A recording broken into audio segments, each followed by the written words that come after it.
going on, YouTube family? In today's video, we're going to talk about the differences between leasing and buying and some common misconceptions between the two. We're going to jump straight into it, guys. So starting out, people always say, one of the first things I always hear with respect to an objection to leasing is that people always say, well, it's not my car, it's like I'm renting it. Well, in actuality, until you've paid off your loan for the car that you own or you financed, the bank owns it. And so technically, when you're making payments to anybody for a piece of capital or a piece of property, they own it. So your house, when you make your payments to the mortgage, you don't own it until that last payment has been paid.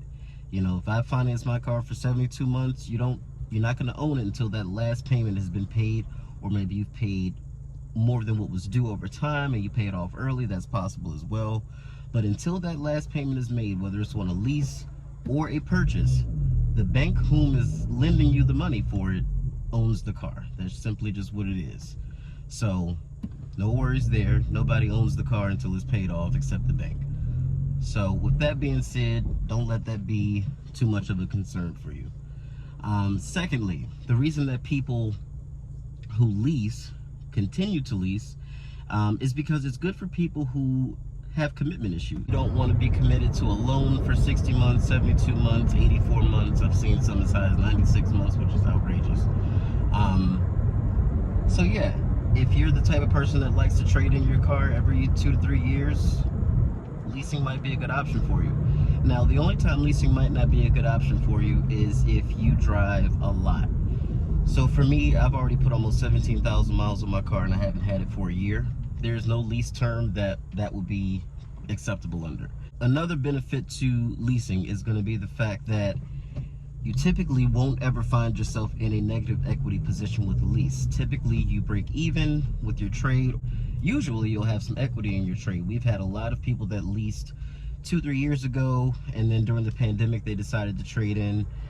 The average person with an RDX, for example, had at minimum $8 grand worth of equity in their car, which means when they go to trade it in for a new lease, they've got about $8,000 of money that they don't have to reach in their pocket and take out, that they can put down on their new vehicle, which benefits them because typically a lot of people are able to get a car that was 3 years newer, 2 or 3 years newer, and keep either the same payment, or in some cases it actually could go down. So it was beneficial for a lot of people because car values were super high at the time, and they got their cars at a time where there was no pandemic, so they probably got a really good deal on it. Combine a good deal with all that equity that they had built up over the course of their lease, and you end up in a really, really good situation. So a lot of people who lease continue to lease, and there's a lot of people that will forever lease because they like to have a new car. They don't want to be committed to a payment on on a purchase or a finance deal, and they don't care about a car enough to just go and buy each one in cash because they're going to trade it out in 2 to 3 years anyway, and then that's just financially irresponsible to do it that way. So it helps you to get a nicer car for a lower payment typically. Now, because rates have gone up and the banks have adjusted everything, including the money factor on leases, money factors are the equivalent to interest rates, but for a lease, since those have kind of risen over time, people are finding themselves, not with as much equity immediately when they leave out the door as they were maybe a year ago. But you still end up in typically a better situation 3 years down the road if you decide to trade the vehicle in.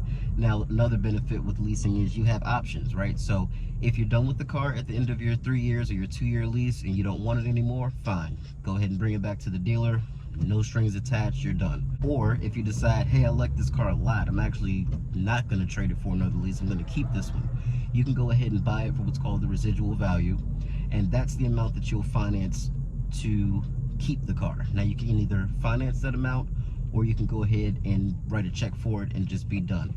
Totally up to you again. Whichever one you decide to do is up to you, but those are your options. Or of course, again, you can trade it in for another vehicle, and typically, again, you're in a positive equity situation, payment stays about the same, things like that. So with a finance purchase, if you decide to buy a vehicle that, let's say, just doesn't hold value very well, and in the first couple of years you get tired of the car, you want something different, you want something new, and then you go to trade it in.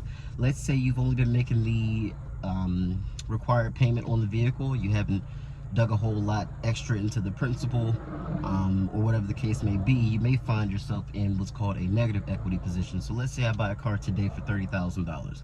So if I still owe, let's say, $25,000 in 3 years on the car, this is all hypothetical, but if I owe $25,000 in 3 years on the vehicle, right, and it's only worth 22, or even let's say something less than that, 20,000 is what it's worth, 25 is what I owe. I'm about $5,000 flipped, $5,000 upside down. So what happens is, if I go to buy another car, I'm gonna need a car that either has rebates, right? So if I got a car that's got a $3,000 rebate, cool. Now I got $3,000 from the manufacturer that I can put towards that negative equity.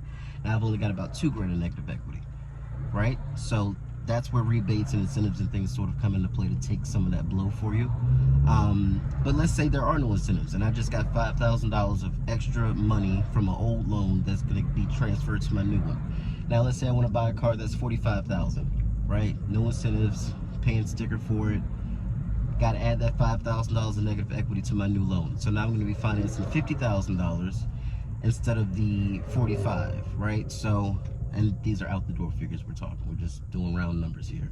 So it's always beneficial to lease in those situations, because you typically won't find yourself in a negative equity position where you are either forced to keep the car for longer than you want because you can't trade out of it, or you're forced to dig into your savings or into your pocket and put that money down so that you can get out of the loan. Because it doesn't matter how you feel about it, the bank is like, hey, fine, you want to trade it in, cool. Especially if your credit is good and you can, you qualify to do stuff like that.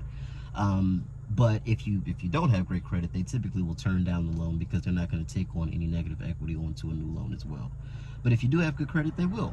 And if that is the case, you can either put that money down so that you don't have to finance it again, and all that money is of course taxed. So it's totally up to you, but I always recommend putting yourself in a good financial position, which means don't put yourself in a negative equity position. So leasing is a great way to avoid that. And then by the time it's time for you to finance the residual value, you'll definitely be in a great position as far as equity is concerned. So just a couple of pointers and tips there. Just wanted to let you guys know, until your loan is paid off, the bank owns the car. Until your house is paid off, the bank owns the car. Same thing with the lease. Until you've made your final lease payment and decided what you're going to do with the car after that, the bank owns the vehicle. So it's all pretty much the same. You just have more options with the lease versus buying the car. You buy it, you got to keep it or sell it or trade it. Figure that out, decide what you're going to do. And that's not hard to do either, but a lease just puts you on a scheduled program for getting a new car. So if you're into that, leasing might be your thing. If you guys have any questions at all, leave them in the comments for me. You guys know I always check the comments, so I'll be sure to answer any questions you guys may have. And I will catch you guys in the next video. Peace out, homies.